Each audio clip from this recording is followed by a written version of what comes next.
Hey guys, Marcin here from Grimcoven, and today I want to talk to you a little about Grimcoven and the prototype that we have. So this is the first time that I have it on my table. So I'm pretty excited because if you know the development process of the board game, is like you play the game on like white pieces of paper all the time for like a year, and you have to imagine how cool it will look like as a final game, and then once you finally have it on the table, like final finish, it's just like, oh wow, came together and it's looking amazing. So since it is a prototype, things will change. But I wanted to kind of walk you through the game a little bit, give you a bit teaser of the components, how the game looks like, and how it will play. Most importantly, we will also have for you full gameplays, but this is just me talking a little bit like in a short condensed version about what this game is and who is it for. First of all, most importantly, we have our hunters. So our hunters are basically coming in, signing in the Grim Pact. So this is the actual Grim Pact that you are going to need to sign before going on a mission, and they will cooperate together to try to kill those bosses. Obviously this is a Boss Batler, so we have some amazing bosses. This is the general, there's another one here. There will be quite some interesting bosses. There will be also elites standing in our ways, like the alchemists here, and minions, which are the smallest one, but also can be quite an annoyance when you play the game. What is interesting about about our characters and what is unique for this one are two things. Like, first of all, every character is extremely asymmetrical, and by asymmetrical we actually mean it. So first of all, each of them will have a different boards, and they have totally different gameplay mechanics. So when you play, for example, Gunslinger and Technomancers, you'll have two extremely different gameplay experiences. For the Gunslinger, you will be actually forging bullets. For the Technomancer, you will be using the power dices. So very, very different gameplays. And also the second thing, which is perhaps the most interesting, is the Lament gameplay. The Lament gameplay and the corruption track. So the Lament is the kind of like a magical power in this world of Grimcoven, which results from suffering. Because the Grimcoven is pretty grim, as the name goes. So it is like a little bit dark game setting-wise. But what is important is that this is the kind of like push your luck a little bit mechanism, where for the Lament you can get your upgrades, and every character has a unique deck of upgrades, which are super powerful. So whenever you go on the Lament track, you can choose either one of the two decks from your upgrades, or you can use an extra dice, and that is also powerful. So you kind of want all of them, but you can choose only one of them. But most importantly, you basically go up on this track. So the more powerful you are, the more easy it is for you to get corrupted from the corruption deck. So story-wise, when you get more Lament, you're losing control of yourself, and you're kind of transforming into kind of like a monsterish. And hunters train their whole life to be able to harness the Lament and try to not change themselves to the monsters, basically the Boss Batlers. But at the same time, the Lament will have some impact on their things. So whenever you'll play, from time to time you'll go from this corruption deck, and there's a different level of punishments that can happen. Sometimes it might be a good event, for example lowering your corruption. Sometimes it can increase, sometimes you will hit your friends, sometimes there will be different crazy things going on.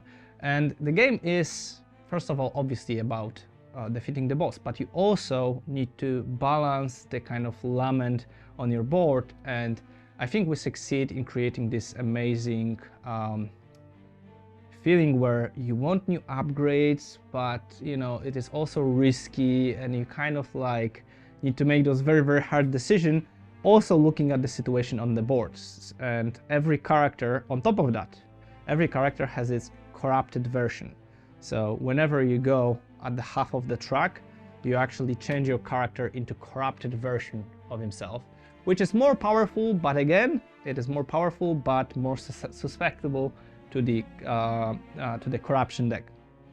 And every character has also two different versions of itself. So you have the standard gunslinger, for example, and the corruption version of the gunslinger. And let me tell you that those miniatures are pretty amazing. So we got that, and it is a lot of fun. Every game you have to play, try to win, but also manage it, collaborate with other people. You can also play true solo using a special kind of like a helper. So there's like a special mode which help you. I will not talk about it too much, but there is also a true solo mode which includes the full kind of gameplay experience for you. And what happens on the board? Like, first of all, you have a lot of, great terrain. You have portals. You have some other terrain pieces, like for example this beautiful wagon. I love it. It's really nice. And every time, the setup will be varied, because there's like a lot of different elements that can be modular. So every game can be a little bit different.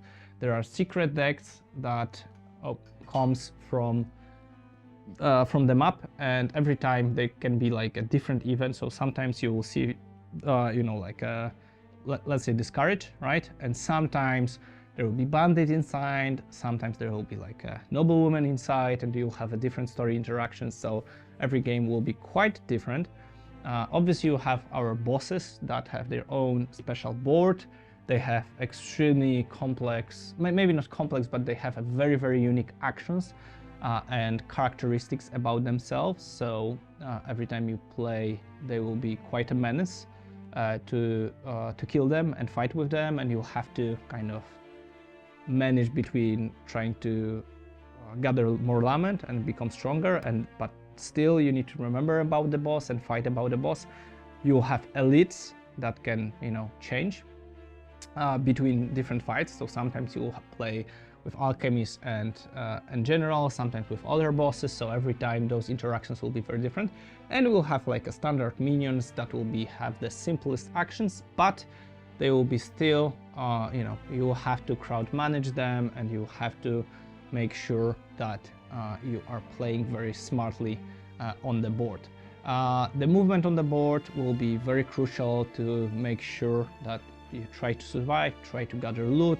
There are some chests with some loot, so there's like a lot of fun. There are a lot of story interactions as well, and all of those together comes into this kind of crazy final kind of like boss stage fight, where you have the pretty cool story setting. Every boss has its own kind of story setting and everything, but then you have like a pure gameplay fun where you are using dices and allocating them to different actions, moving, sprinting, attacking, cleansing, but most importantly, a lot of those actions are closed in here, which are like your super abilities of your characters. Then they can be super powerful. This is one of the most fun elements of this game, that whenever you have this special deck, those action feels very overpowered. Like you can teleport whenever you want, wherever you want. You have like a special shot that does gazillion damage, but the game is super hard still. So they seems like they are overpowerful, but they really are just like on the level of the game. So a lot of tactics involved, a lot of cooperation if you're playing with your friend or friends. The game will be up to 4 players.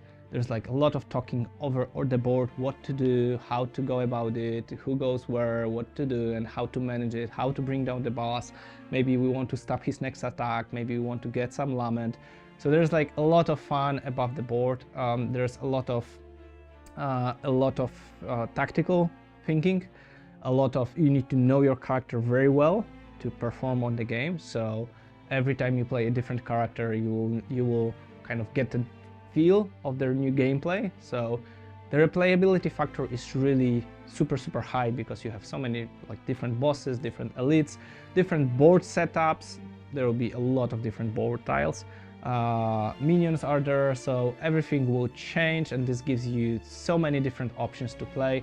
And obviously a lot of random events, map events, story scripts, corruption deck, and boss events and all of that. So in general, this game brings, this is what we are aiming for. We wanted to take the best element of the Boss Batler and squeeze them into 2 to 3 hour gameplay to create this pure fun and on a high note, whether you defeat it or not.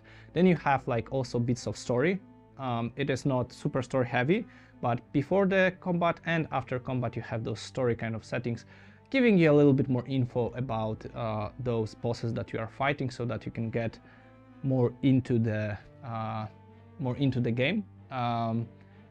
But most importantly, it's just like super solid game, very fun, very fast, action paced, very tactical, and hopefully you'll have like dozens of hours or even hundreds of hours of pure Boss Batler fun with a beautiful looking game. So, you know, check out the gameplays that we'll have for you, and a lot of reviewers will also have. And if you like it, make sure to share some feedback, support the campaign, and hopefully together we can craft an awesome experience, one of the best Boss Batlers out there, and deliver it to your tables. Thanks for being here with me, and take care. Bye bye.